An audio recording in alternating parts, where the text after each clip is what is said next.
Hello, students. Let's learn about clothes we wear. Why do we need clothes? We need clothes to cover our body. They protect us from heat, cold, wind, and dust. They protect us from bites of insects like bees, ants, and mosquitoes. They also make us look smart. Different types of clothes. We wear different kinds of clothes in different seasons. Summer season, winter season, rainy season.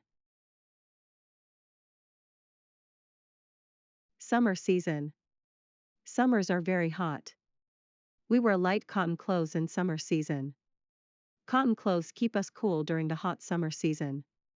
Cotton clothes are made of cotton.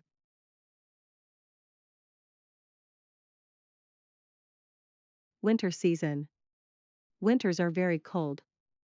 We wear woolen clothes in winter. Woolen clothes keep us warm. Woolen clothes are made of wool. Rainy season. We mostly wear waterproof clothes and raincoats in the rainy season. Sometimes we use gumboots and umbrella to protect us from rain. Special clothes. Some people wear special clothes to work.